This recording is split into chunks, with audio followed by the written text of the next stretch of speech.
Welcome to the Culture Hour here on Mountain Stream TV. My name is Thomas Crowe, and this morning our special guest is Lisa Ezzard, who's driven up from the North Georgia mountains to be with us here in Jackson County. Welcome, Lisa. Thank you. I appreciate my time here. Yeah, well, it's good to see you again. Good to see you as well. It's been a while, and you've been out and about. I hear you've been to Canada and been living in Atlanta and doing all kinds of interesting things. And we'll try to cover as much of that as we can this morning in an hour. But maybe let's start at the beginning. Your family really is sixth generation Tiger Mountain, and your father started a vineyard several years ago, and so you've got a winery and a vineyard going on down there in the family property and family land. So what is your history with that land in the region we're in here? So I feel incredibly lucky, first of all, to have the privilege of knowing the land that I come from, land of my ancestors, because so many of us these days have no idea where we come from. And I am sixth generation on Tiger Mountain.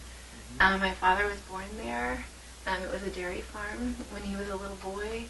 My grandfather, Colonel W.T. Ezzard Tremble, was he fought in World War II, Korea, and Vietnam. An incredible man. Was a farmer. But my parents, who were deep Southerners, raised us in Colorado. So I'm actually kind of a Westerner. I lived in California then for 20 years after that. And I returned to my Southern heritage about 6 years ago. When my father, who had come back to save a family farm, and my mother as well, grabbed my arm and said he was probably not going to be able to do the vintner work solo anymore. His health was starting to ail. So I heeded that call and changed my life and flew south and came home to a family farm, a vineyard, and I got to have this beautiful year with my father. Unbeknownst to me, I wrote this book called Vintage, which was the actual only year I had with my father before he then was not able to really stand up and walk in the vineyards. So this was my year with him. I got to learn all the secrets of the land. I got to learn his craft. He was a brilliant grower, partly just because he knew that land like the back of his hand. And he started growing fine wine grapes, like French vinifera, in the southern Appalachians. And people thought he was crazy. This is not the land of Malbec and Cabernet Franc. This is the land of Muscadine and berry wine and moonshine. And the vineyard's literally right down the street from where they used to just huge moonshine runs. There's still some farmers making moonshine. So it's a funny. My father really heralded this new wine growing area, which is now in the northern Appalachians of Georgia. So I am very proud to be part of that. So you've really got your hands dirty in the last 6 years working in the vineyards. Yes, I have. Running the winery and learning the business and really becoming part of the land from a first-hand perspective. Yes, I would say the humbling is not even a word for it. I think farmers have become my favorite people on the planet. Little did I know, I thought I was all organic and connected, and I've always been a nature girl, connected to the earth in California. And then when I really came and started farming, becoming a vintner, there's so much romance around wine that you're a farmer, that's the first thing, and you only have one crop a year. And so you're pruning all winter, here comes bud break, you're training into the spring, into the summer, you're working with every kind of difficulty you can imagine in the Southeast. You have everything from downy mold and mildew, bugs galore, you have late frost, you have too much rain, you have everything. You have to really be a craftsman or a woman. And I have been incredibly humbled by that experience. Then not only that, after your year of caring for the grapes, you harvest, and then your red grapes are going in a barrel for 2 more years of loving care. So, and then we hand bottle, and then you're going to lay it down for 6 more months. So you're looking at 3.5 years before you even have product of hard labor. So people, and even eating, I've also organic farming. My husband, who was organic farming until very recently, and I was helping with that harvest. People have no idea that the miracle of food, daily miracle of food that comes from sheer love of the land.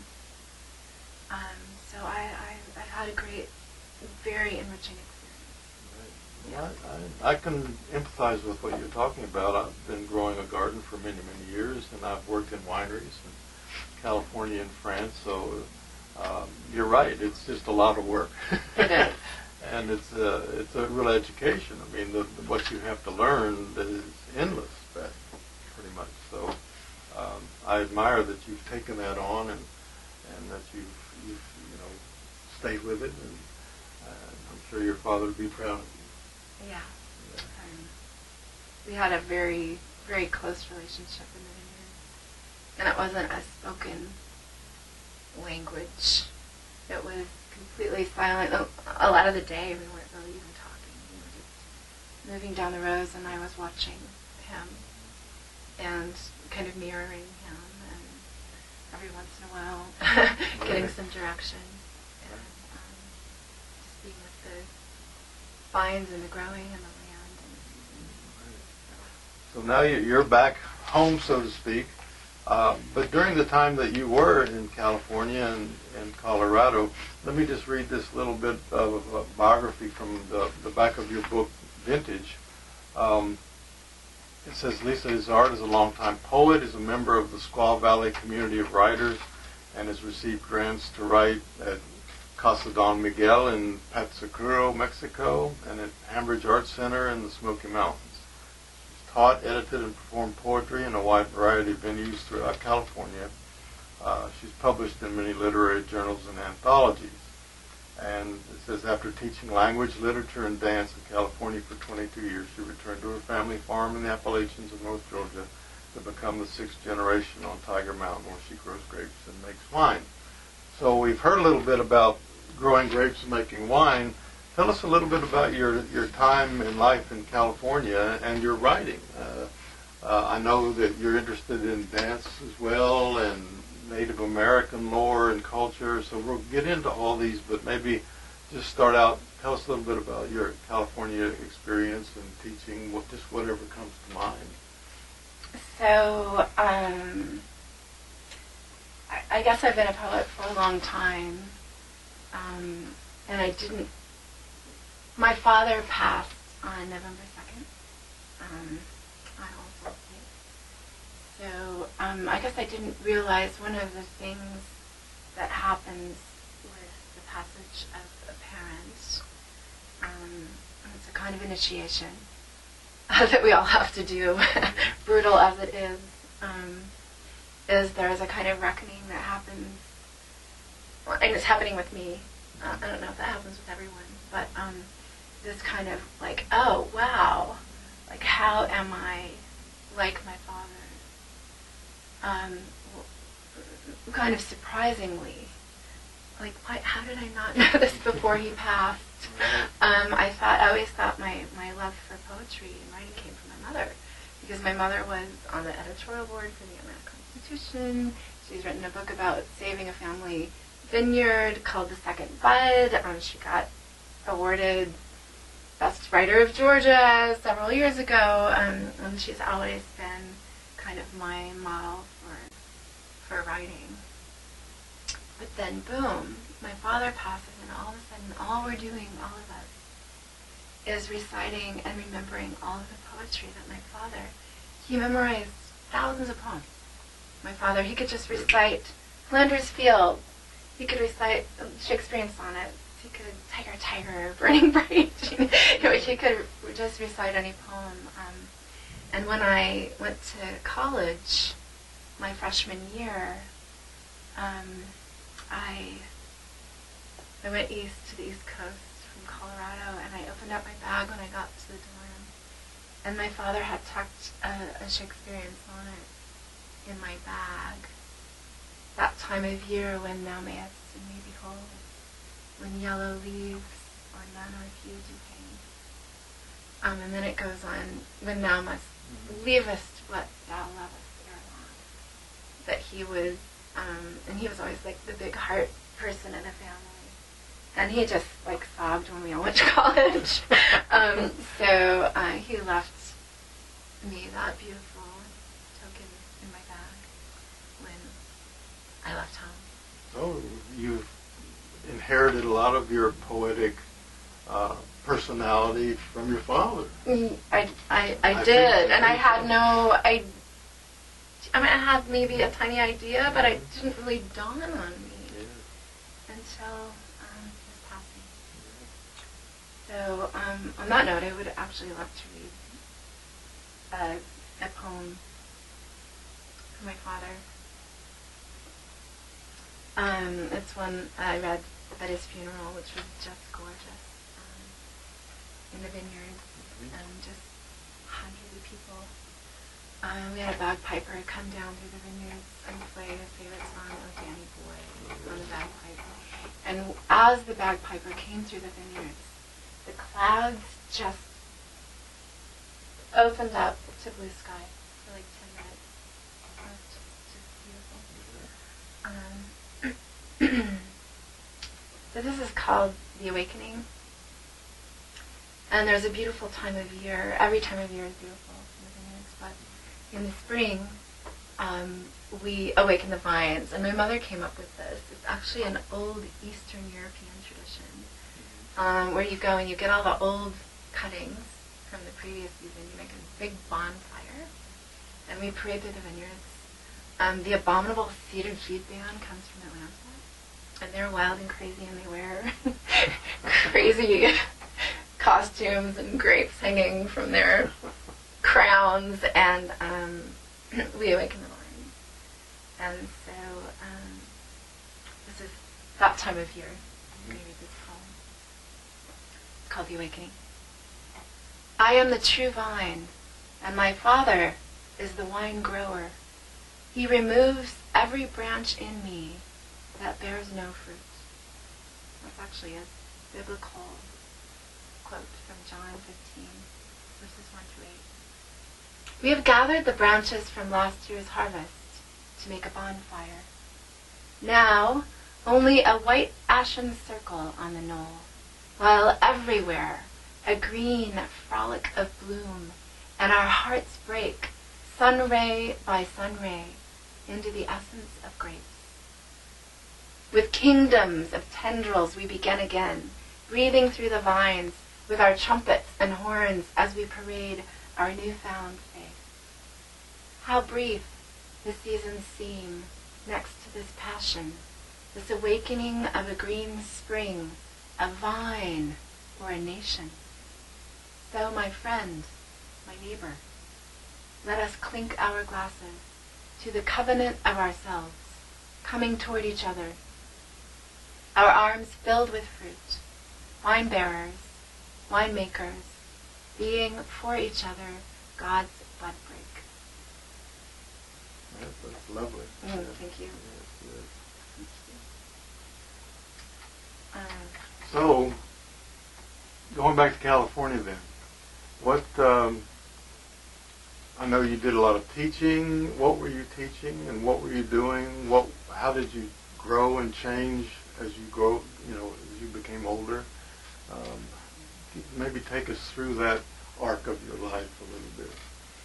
So, in my former life, my Western Western world, I am quite an adventurer. I would even call myself kind of a gypsy type. I like to get up and, when the seasons change, I want to hit the road. So I've been quite an adventurer and traveler. I left home, and I went to the East Coast, and then I studied in France, and I studied in China, then I came back, and then I went back and taught at the University of Bordeaux for a year, and came home to California. I actually moved to California, had a child there, and kind of went full on into my teaching career.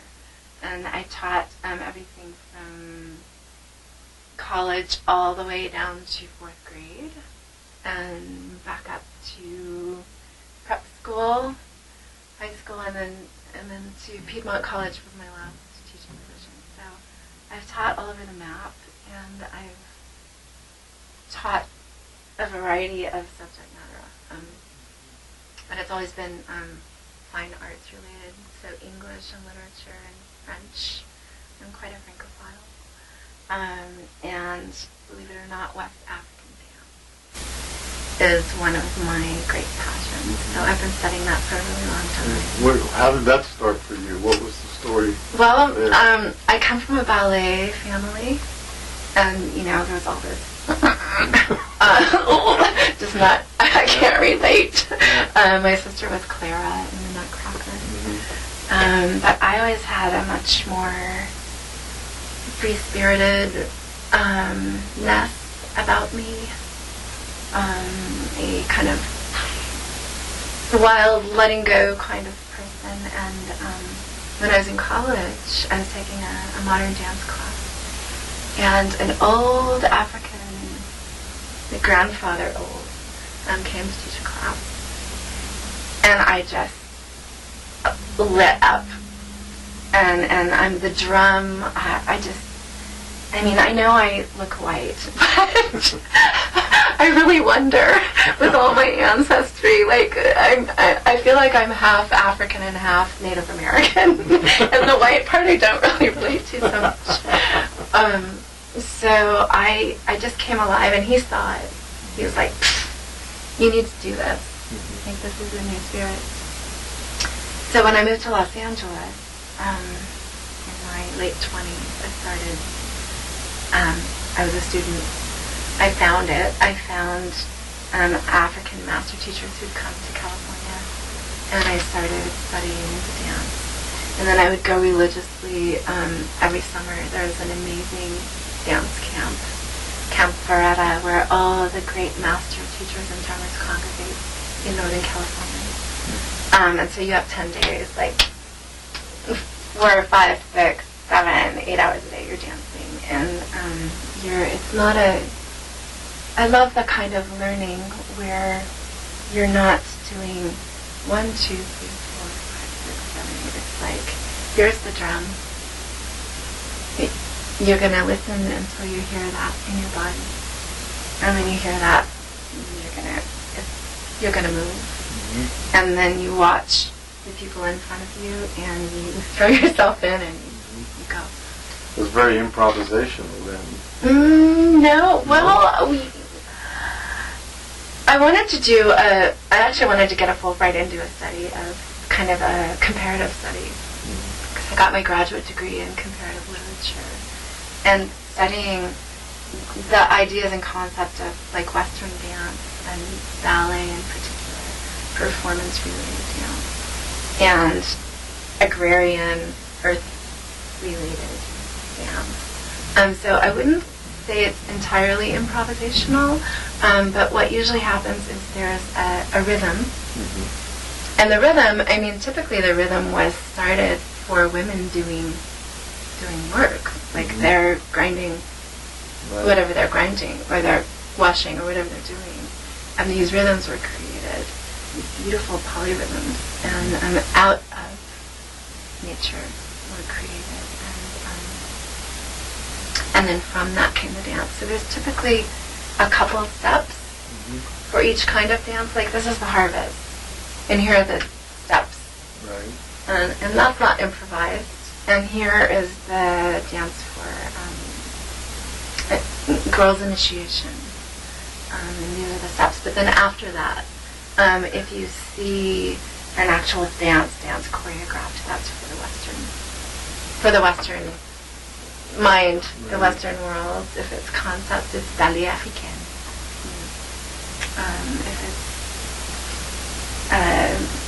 there is this spontaneous, the circle, and people going out into the circle and giving their energy to the drum, and that's kind of improvisational. Right. There's very much of the drum and the dance are entirely woven together.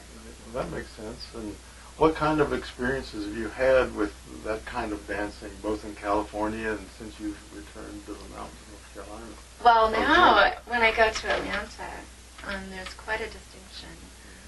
What I really love about Atlanta is the Black culture. Mm-hmm. It's just on fire, and it's beautiful, and it's smart and educated and culturally alive and beautiful.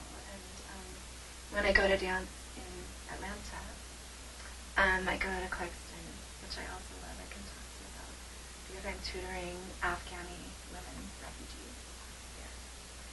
I love Clarkston. It should be in the news every day. But anyway, I teach. I don't teach. I'm just a student there dancing, and I'm the only white girl there. It's a powerful experience. Whereas in California, it was mostly white, where I was in North County, San Diego. And that is different. Right. It's a different experience. Mm-hmm. And I was teaching in in Southern California. I was teaching dance because I'd been asked by an African American woman to take the class. Otherwise, I wouldn't have done it.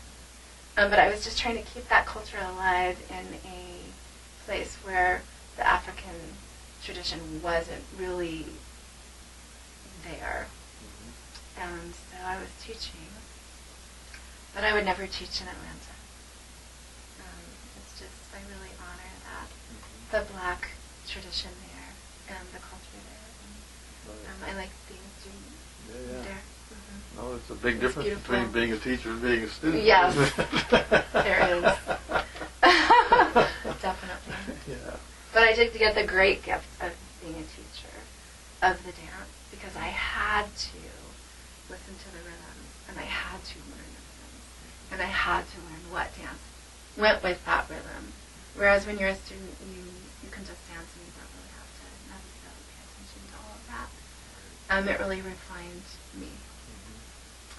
So I have the great respect for that tradition and for that time. Right.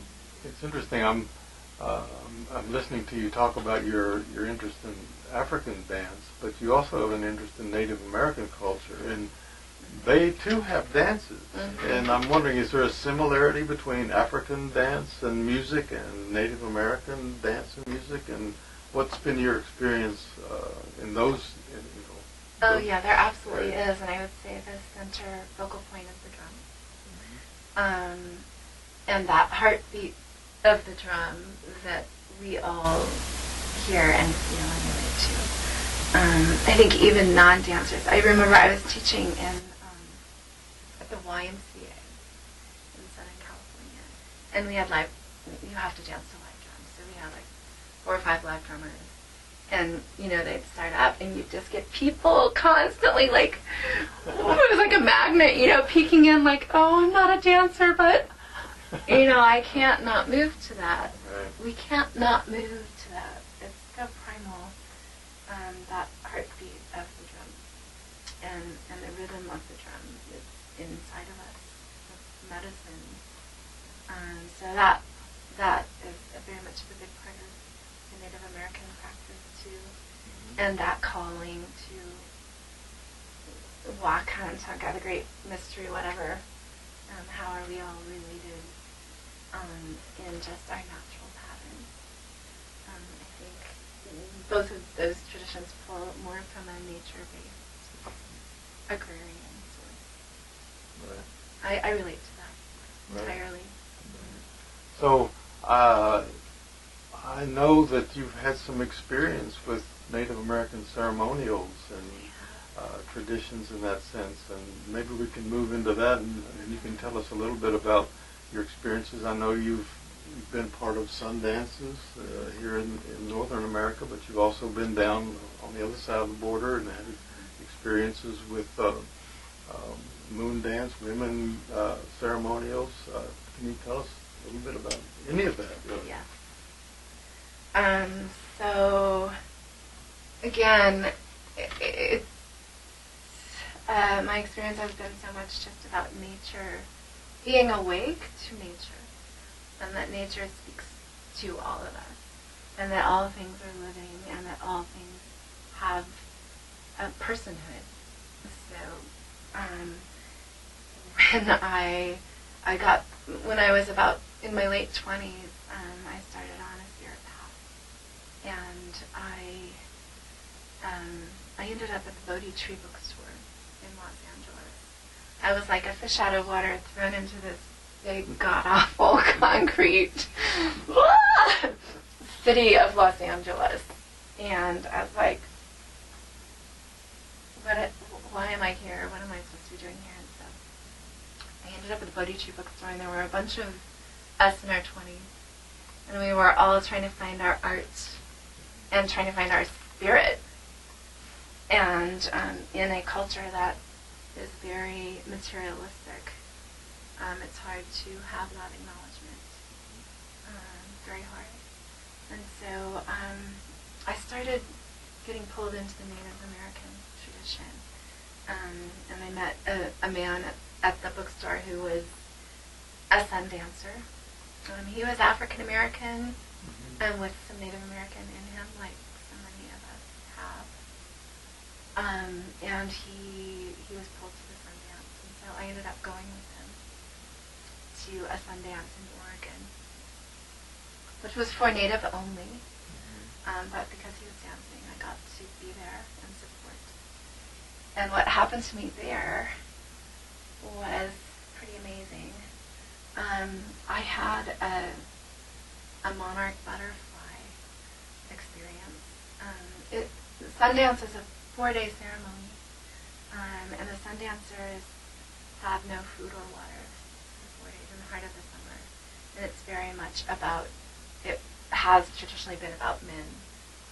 Men doing what women do by nature when they get children, which is I'm giving myself, creator of life, to my people.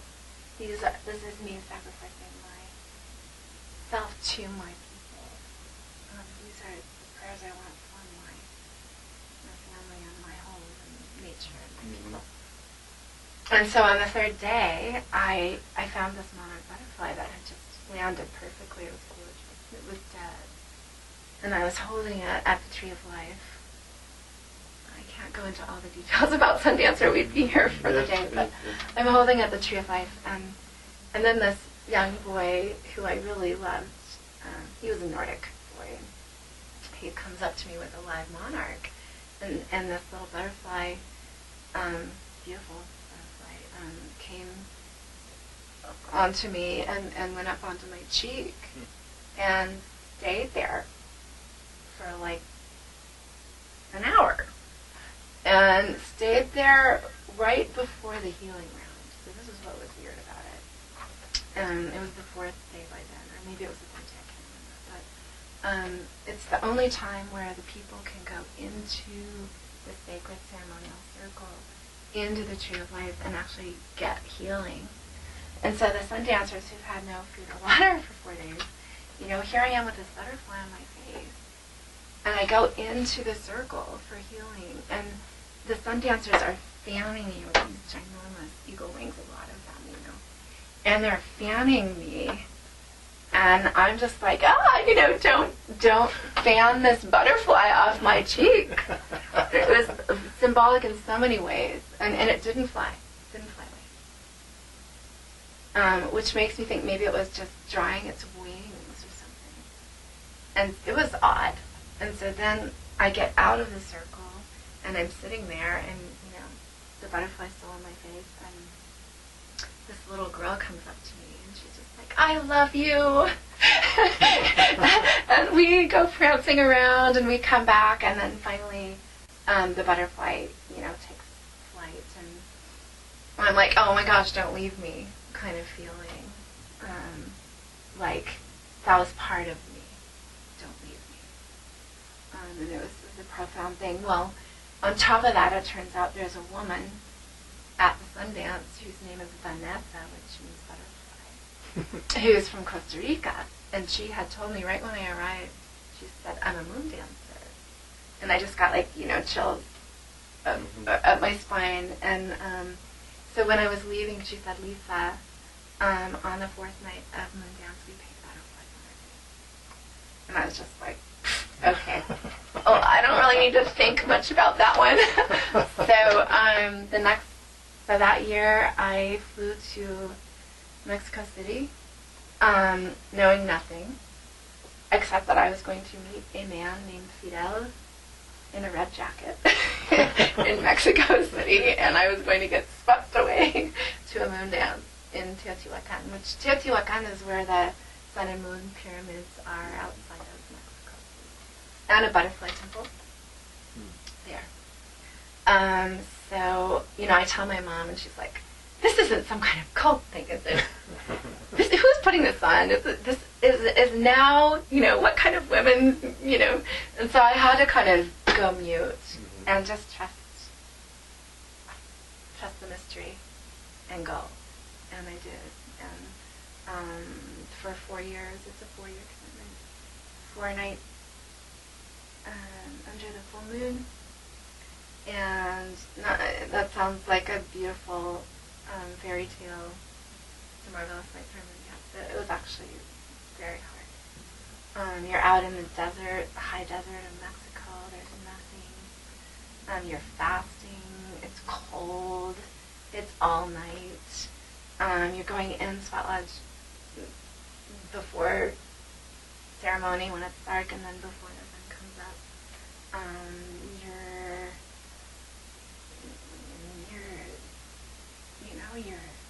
vulnerable. You're all of us asking, like, what are we doing? What's happening here? And it was a Mexican woman who had a vision to bring back the women's ceremony. And these are words that people think of ceremony and they think witchcraft and cauldrons and potions and all of that, and it's like, it's been so more than bastardized. Even the idea of like cauldrons and broomsticks, these are basically just women cleaning house and cooking and finding medicines that healed their children, right? So that's probably what all of that was from the get-go. Right. So it's really been an experience of being with very powerful, strong medicine women, and I just mean women who are interested in healing their communities and in strengthening the sisterhood of women as mothers, women as creators, women as nurturers, women bringing forth healthy children into the world. And so, but it's been very mysterious for me. Well, I don't, and for everybody, like Teotihuacan even, the Teotihuacanos, no one has any history of those people. The Aztec came in and took over Teotihuacan. But it was an incredible place in alignment with all the celestial bodies, and there's just a lot of lost history. And how do you bring back lost history? And that's a big thing for me right now. And I told my friend the other day, I'm like, I feel like I'm living in a past. Like I'm living in this cyber world, and I'm like an old nature person that doesn't exist anymore, right? And it's frightening. And she said, well, I like to look at it this way, that it is my duty, and I am preserving a past. I'm preserving the past. So how do we, as nature lovers in a world where nature's being killed every day and paged and taken over, how do we preserve that connection, that very deep connection that we all could and would have with our source of air and water and food and life? Right. One of the ways that we can preserve it is through our writing. And I know that you've been working on a book about the sun dance and the moon dances and your experience. You've recently been to Canada. I have. You said to do some ceremonials and had an experience there. But you've been writing a book about this for several years now. And do you have any of that with you that you can share? Do. Just to share maybe just a little bit of that, just to give our audience a chance to hear how you express that in your writing. I do, and I just want to give you so much gratitude for being my editor, my brave. This is when I just threw out this story, and Thomas got it, and it was a whirlwind of dream time and circles of life, and I just really appreciate your effort and patience to pull it into a tale, an adventure tale that had a through line to it. It's continuing. It's an organic piece of that's just in constant process, because I'm constantly having more insights, which I think I will for the rest of my life, about this spirit path. Well, I hope that other people will be able to read it as well. Well, I do. Don't wait too long to let us. I am very bashful about the publishing world. We can talk about that later. But I do have this piece that I was thinking about reading. If I can find it. Just I got so much stuff up here. But yeah. So what happened was, I finished my 4 years. I, set off on my life. I'm having my life, and all of a sudden, again, it was like the butterfly coming. All of a sudden, I'm just getting this pull. Like, I need to find the moon dance again in my life. I need to come back into it. And I got this. On the wind, this little message that there was a moon dance happening in Canada, up in Quebec. And it was kind of funny, because monarch butterflies migrate from Mexico to Canada. Of course. So I was like, okay, it's Canada time. And it's the Northern Lights moon dance. And it was, I got word of it, and then the woman who's leading it is just incredible.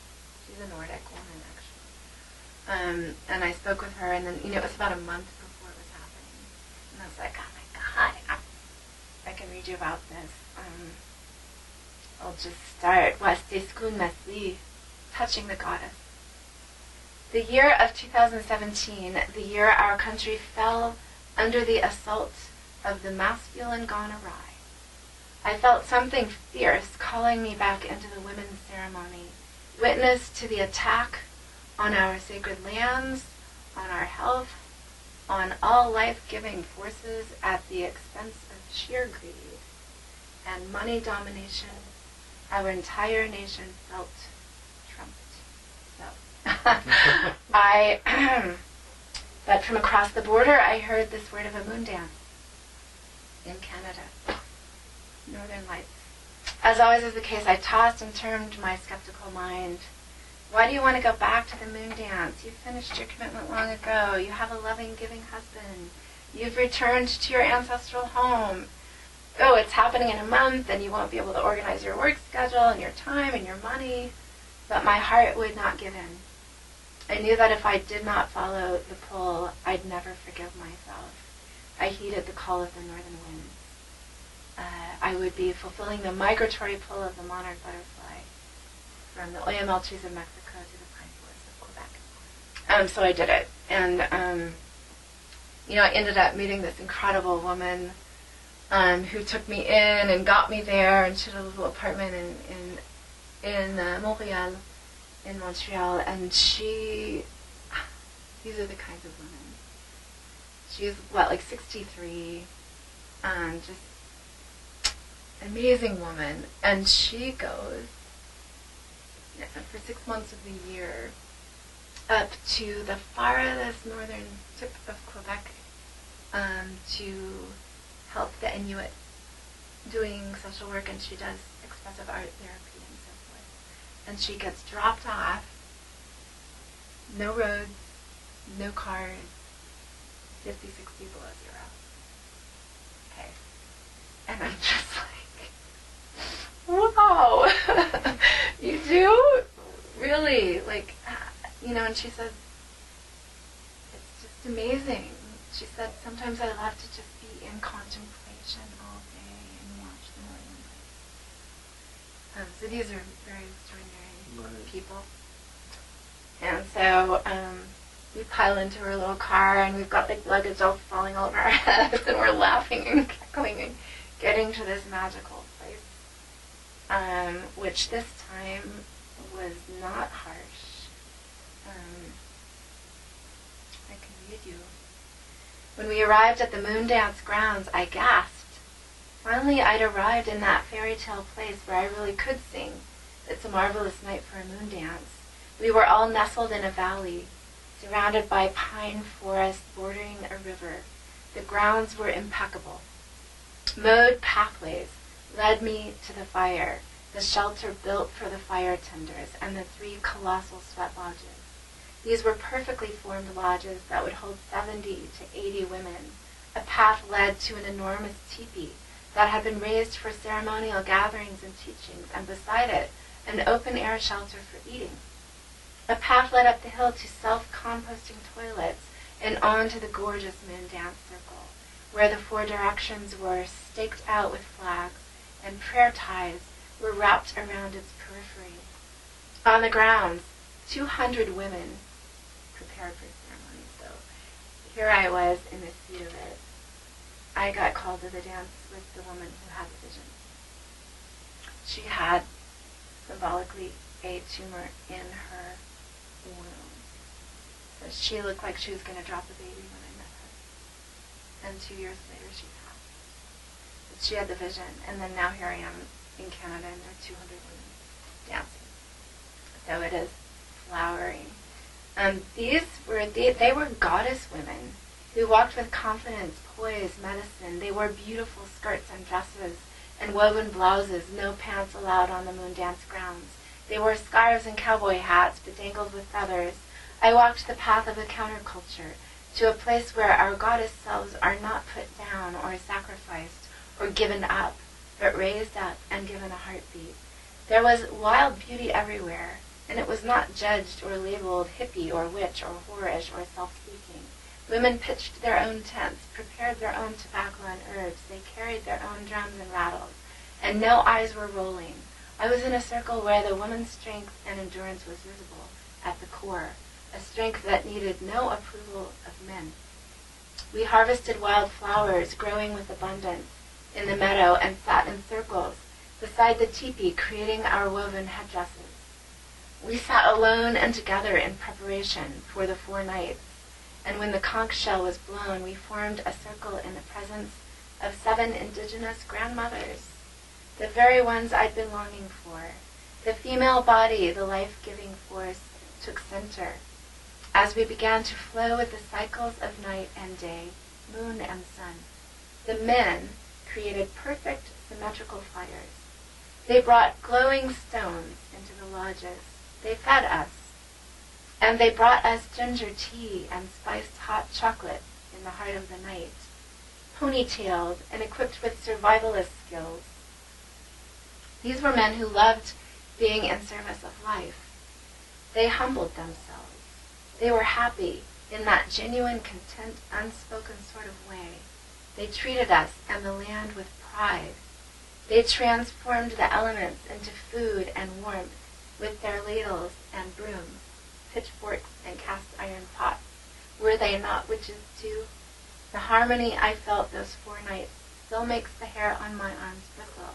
Dare I say, I experienced matriarchy, not in a political sense, but in a communal sense, in the placing of woman and child first, rather than power and money.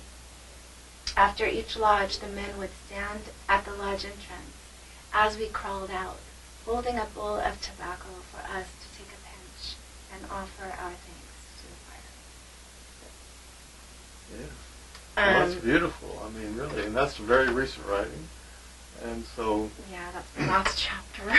You know. It keeps getting... Yes, well, you keep adding bigger chapters. and bigger.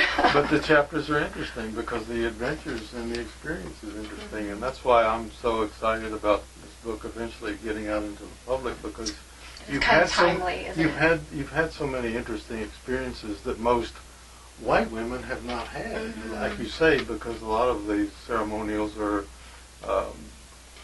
limited to native peoples or whatever, and but you've been able to have the good fortune to be invited into these places and to have these experiences. And like the butterfly, I don't believe in coincidences. And if you follow the path of your life, from where I'm sitting anyway, it seems like that it's almost a destined path, and these little affirmations keep coming to you, like the butterfly and these people you meet that invite you to do these things, and you have the good sense to follow your intuitions and your passion, and to have these experiences, which not a lot of people would do, I don't think, but you've got a book, that expresses and tells those stories. I think that's important, that we share not only our thoughts and feelings, but our experiences that are multicultural and otherwise. So, well, I would hope that my story would encourage people to follow that tug. And like I said, nature's interacting with you and giving you those signs all the time. And it's so rare that we can get off the path of just like the daily grind and your nose to the grindstone, and well, I don't have time for all that, and closing down. I think we live in a world that's much more closed down that way than open. But I would encourage people to just that story, and myself, encourage people to jump in, right. Go for it. Right. Well, Joseph Campbell. You can find a way. You can always find a way. Yeah. No, I agree. Joseph Campbell called it following your bliss. He said, follow your bliss, and you certainly have. It's been an inspiration to me to, from afar, to watch what you've done in the last several years since I've known you, and to read about your previous exploits and explorations. But it's ongoing, and this new Canada chapter is proof of that, and is very, very interesting. Even to me, a male who wouldn't be someone attracted to a woman's moon dance necessarily, but I'm interested in learning about it, because us white males need to start learning that we're not the only thing going, and as a matter of fact, we're in terms of the math and the numbers, the white male race is becoming not the dominant race on the planet, it's becoming a minority. And so we've got to learn to live with our other brothers of different races and nationalities. So what your writing and your experience does is it provides a passage into those worlds and those experiences. So I think it's very valuable. And I encourage you to keep doing what you're doing. Thank you.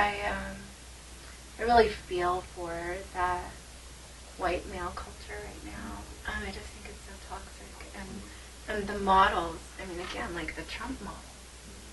that we have, where you're it's just entirely one-dimensional. It is money. It's money and greed and want of money. And that's it. It's one-dimensional.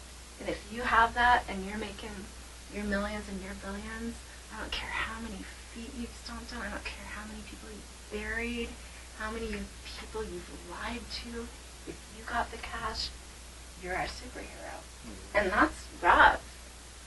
I mean, that's why it was so beautiful to see these men, white men. I mean, there were, I think, mostly Canadian men up there. And there weren't a lot of men, obviously.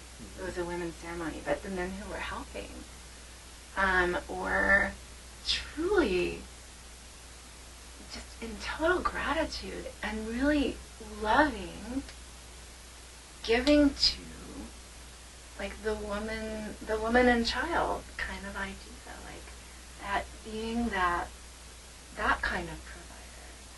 Like, we're bringing you food, we're bringing you warmth, we're bringing you fire. It's almost a reversal of roles. Yeah, and it was just beautiful. It was beautiful to see and feel.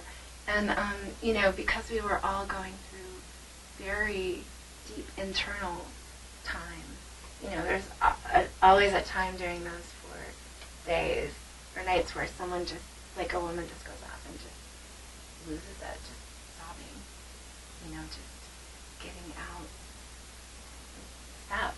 And, the men were witness to that. And, they voiced in the morning, humble, but they were so grateful and humbled by being able to see and watch us just going through our process.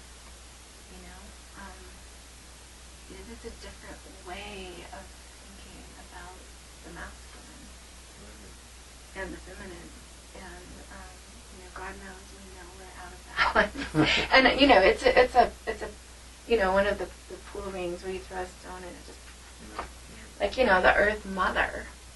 Like, why do we call it the Earth Mother? She creates life. She provides. And look what we're doing. I mean, it's so shameful. It's so terrifying and shameful. So when you come back from an experience like the one you just had in Canada, you come back to Georgia, and how do you implement that energy, that experience into your daily life? And so I guess what I'm asking you is, what are you doing now, and how has this experience changed your life, or is assisting you in some of the projects or some of the things you're doing in your life now? You're living mostly in Atlanta, I think, if I'm not mistaken. So spending a lot of time in Atlanta.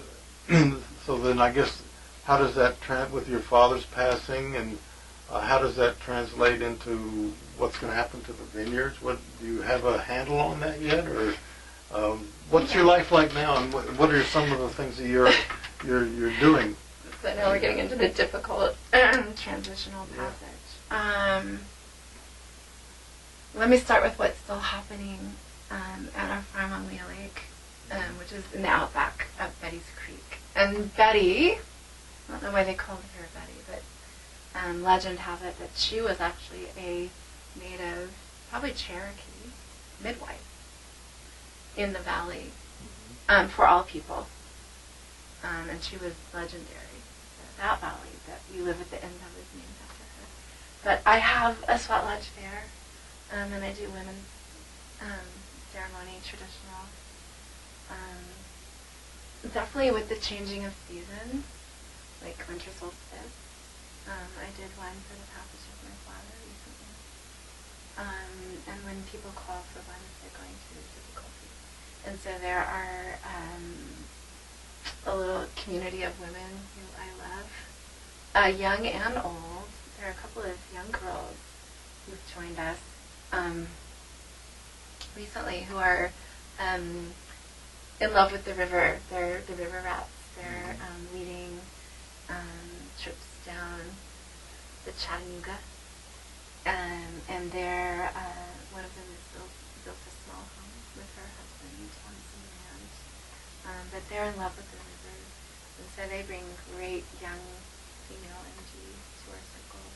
And then I have the older group of women who are just incredible.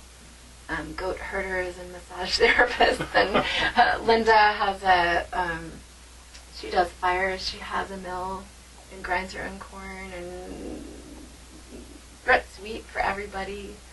She is housing 5 foreign exchange students who go to Ravengamma-Kuchi and mothering them through their teenagehood, and she's incredible. So we're doing small work. In terms of big work right now, I'm completely overwhelmed. I think everything's out in the open. Nothing's being hidden. It's being tweeted to us daily. We know exactly what we're looking at. And so how can we do nothing? Like, that will be a shameful moment 100 years from now. Our historians are writing, how come they did nothing? And it's all out in the open. So I don't know. My husband and I we have our national identities, all of us are Americans. And I do feel American. And I feel really depressed. My husband and I both. Not wanting to keep up with the news, but having to, are extremely depressed.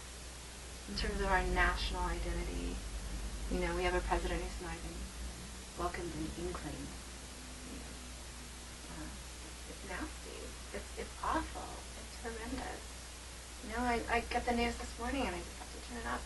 I get this little verbiage of Trump saying, "In Guantanamo Bay, we're not gonna close it," and it's like, yay, we're gonna fill it to the brim with some more bad dudes. Yeah, and I'm just like I live this is my country. It's shocking.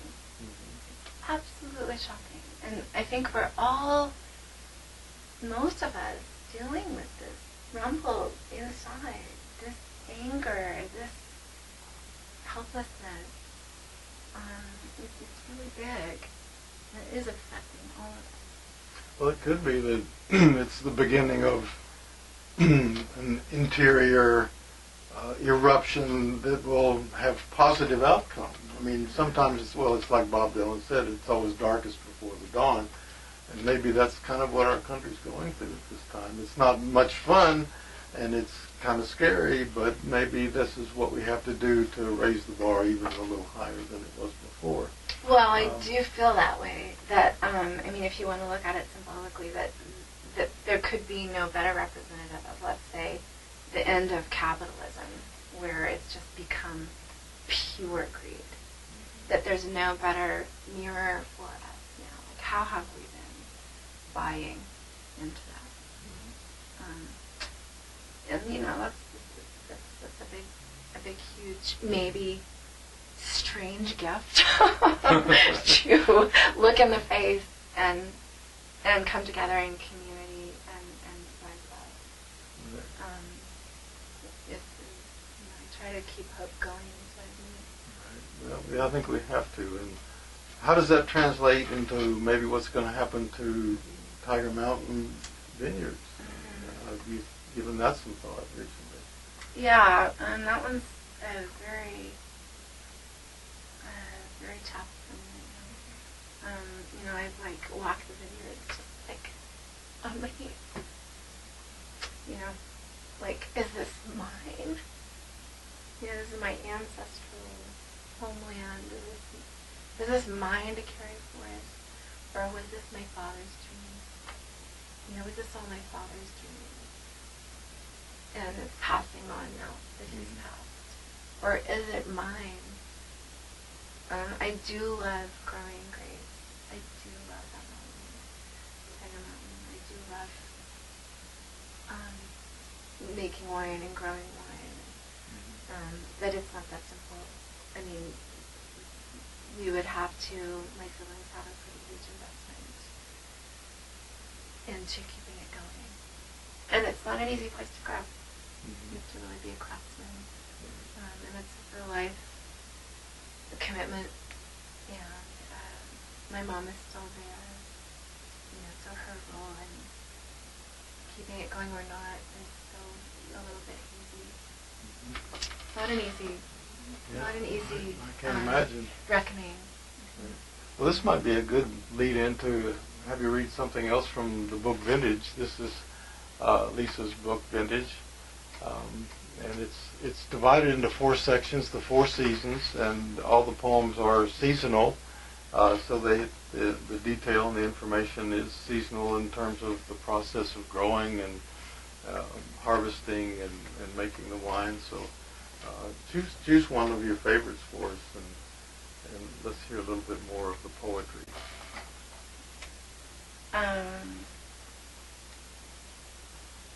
Well, why don't I read a manifesto against fate? Since we're always wrestling with destiny, it's not, unfortunately, as clear of a lit path as we would hope it to be. We do have will of our own helping along. Heading down the rows on Tiger Mountain, I'm not facing oncoming anything except the spring. Even though the growers and the canners, the good old boys and farmers are tracking me down with their tests of time. Everything changes. I want to shout into the wild as I throw my I Ching coins and watch the butterfly spread her wings. With the keys to my kin's kingdom, their duties in the bed of my truck, as I walk the rows past the tiny leaves, bud break, 3 weeks early, mid-March, and I'm bargaining again with Mother Nature. Give me some say-so. No cold weather, no late frost, hands folded begging in the chapel of vines. Don't tell me all the flowers of tomorrow are in the seeds of yesterday, or that the apple never falls far from the tree. Today I'm not going to be indigenous. I'll be the seed of a southern French grape, carried across the Atlantic by a barn swallow that lost its way. I'll turn a rich hue and watch my sugars climb like never before in these parts. I'll imagine God is so in love with me, he'll give me the warm spring, and come harvest, he'll make of me a fine wine. Well, I think that they have made a fine wine of you, and as evidenced in our conversation and some of the stories and the places you've been and the work that you've done and you continue to do. And, a shining light in our world, and Lord knows we need as much light as we can find these days. But this is the book here. It's called Vintage. Edited by Thomas Rain Crowe. Yeah, well. We all have to do something. We have to do something, and this is what we do. Well, it's been a pleasure. An hour is always too short, but I really am happy that we had the chance to talk today, and that people will get to know you a little better and your work a little better, and hopefully you've inspired some ideas and some energy into the world as we know it today, and it will help. I mean, I think that's it. It's all about hope and help in the end, and us that have a creative bent, I think that's sort of our job. I mean, it seems to me. So may it continue. Thank you. Thank you. Really appreciate our talk today.